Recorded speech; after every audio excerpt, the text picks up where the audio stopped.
Hello and welcome to the Unshakable Co-Parent Podcast. My name is Sarah, your host, and I am a parenting, co-parenting, and confidence mentor.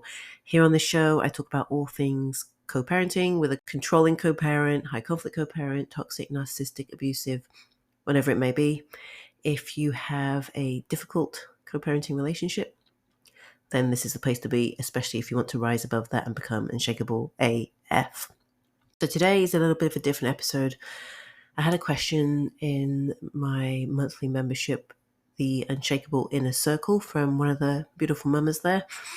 And I said I would answer it here, or at least cover the topic here, because I feel that it will be beneficial for everyone to hear my response to this. Now, everyone's situation is different.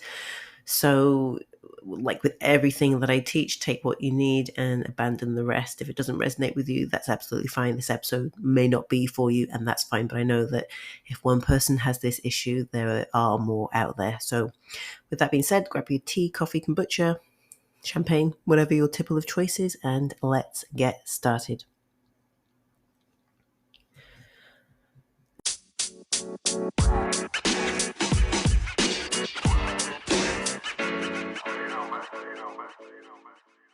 Okay, so when it comes to co-parenting with somebody who is not the ideal co-parent, let's say, and maybe you do not have custody of one, both, three, all of your children, this is the situation I'm talking about right now, and this has been going on for about a year. Now, I know the majority of people have their children living with them, but there are many women I speak to who have their children, especially if they're teenagers, who have chosen to live with the high conflict co-parent, or maybe it's deemed that they should go and live with the high conflict co-parent for whatever reason. Now, this beautiful mama in the Unshakable Inner Circle membership has a current issue where basically, I'm just going to be very general so that there's no specific details, but where a professional, quote unquote professional third party who has power and control to make decisions, or several parties, have deemed that it's okay for the child to spend time with the high conflict co-parent with minimal to zero contact with the mother, the mum who is a member of the membership. Now, we all know that that is most women's worst nightmare, most parents' worst nightmare, most safe, emotionally healthy parents' worst nightmare, to have your child not be in your custody and to be fighting to get them back within your custody. Now, this member is not the only woman I've worked with who has had this situation. She won't be the first, won't be the last. But the issue is filing a complaint with the regulatory boards, whoever's in charge, against the ruling that was made. It wasn't necessarily in court, but it was a professional, somebody within the professional realm who basically didn't do their job properly, let's say. This is from the information that I have. So the question that this member had was, should they provide this professional's name to the regulatory body in order to file a complaint? Now, in my opinion, obviously this is not my life, it's not my situation, but from my outsider's opinion as a coach and mentor and somebody who I'm kind of on the other side of these things, I can see things from a bird's eye view. I would question, what is my motivation for filing these complaints? Like, what am I hoping to get out of that? Am I hoping that my child is going to be back within my care? Or do I want to, or do I believe that the person should be investigated because of their, let's say, negligence? Now, again, I'm not giving specific details, I'm just being general, but you get the picture. What is the motivation for wanting to file this complaint? Because it takes a lot of time and emotional energy and can be stressful, can be long and drawn out if you're trying to prove that somebody has not done their job properly. Now, again, I just want to reiterate, this is not my situation. It is not my child or children. So, I'm saying this from an outsider's perspective. If I was in that situation, I'd have to have a long, hard think as well. But from where I'm sitting, what is the motivation for one to file a complaint? Is that energy and the time and the resources that you're going to spend doing that better served doing something else that will get you closer to getting your child back within your custody? Because filing the complaint doesn't mean that the child will be returned to you as soon as possible. Maybe the person will be investigated, maybe not, maybe they'll get their license taken off them. We don't know. But I think it's time to step back and think about, where do I want to put my resources, my time, my energy, my money? Yeah, that's something that, we can get caught up in wanting justice and wanting the right things to happen that should have happened. And that can distract us from the real work. And when I say work, I don't mean hard work. I mean just focusing on the thing that is going to get you closer to the result and outcome that you want.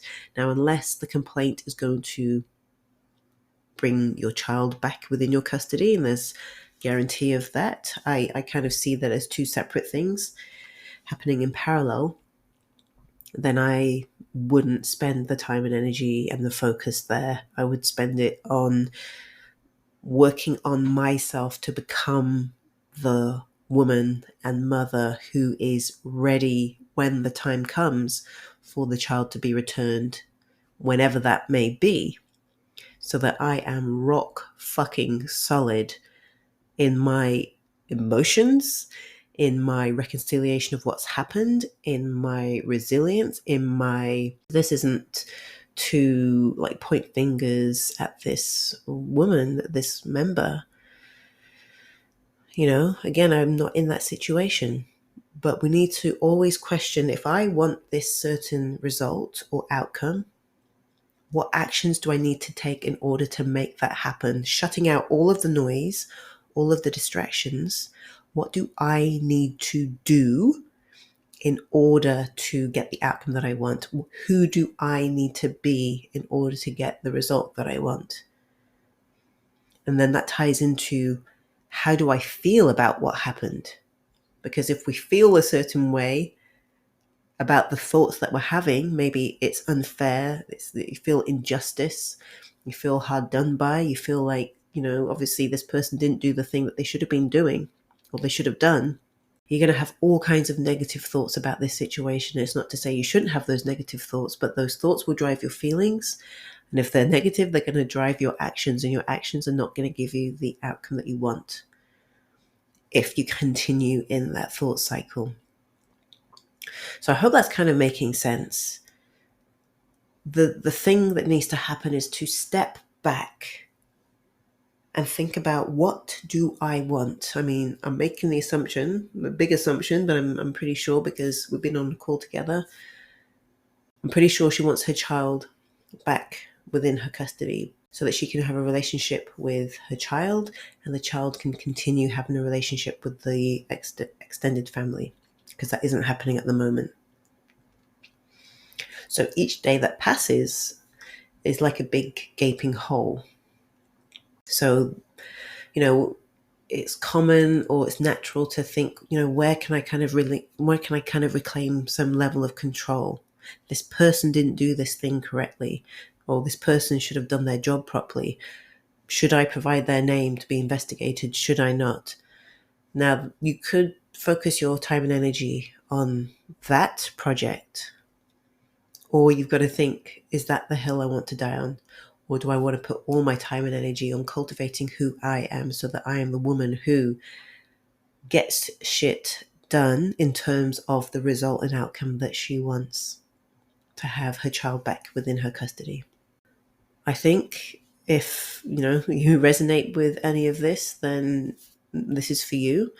This won't be for a lot of people, but I want everyone to take away from this, even if this isn't your situation, that you need to be crystal clear on what you want, and only take action on the things that you want.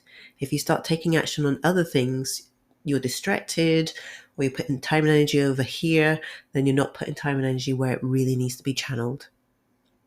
And then we can find out that it's taking longer to get to where I want to be, or I'm not even getting the outcome or results that I want. So when you're crystal clear about what you want, then you can start adjusting your actions to line up and align with that outcome. So it's really about taking that step back and taking that bird's eye view of your situation. I know it's extremely hard when you're in it, when it's your children. But when you take the right kind of action, you will get the results and outcomes that you want and need. It's about becoming that woman. My word is unshakable.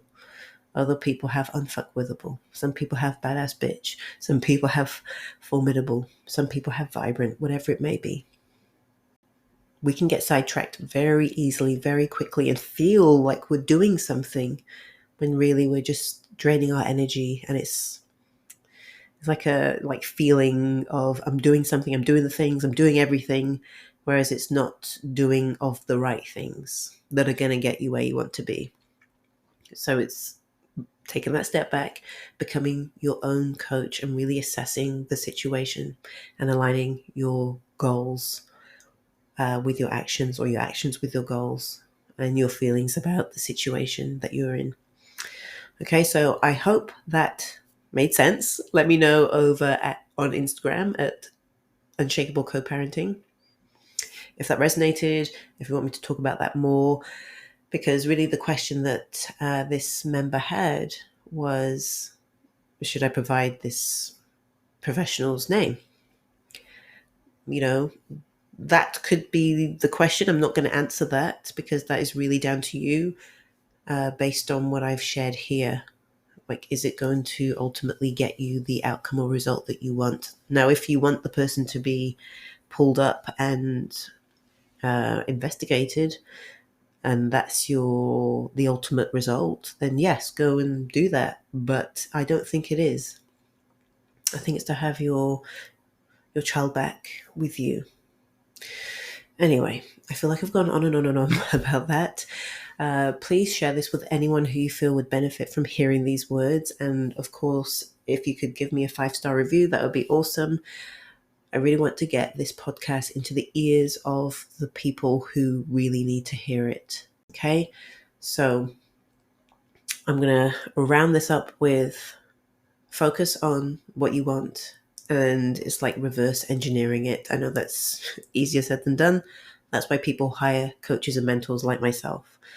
Although, I would say I'm your run-of-the-mill coach. I'm kind of unorthodox. I do my own thing. And that's why I get the different unorthodox results, different to everybody else. So with that being said, take care of yourselves, and I will see you next time.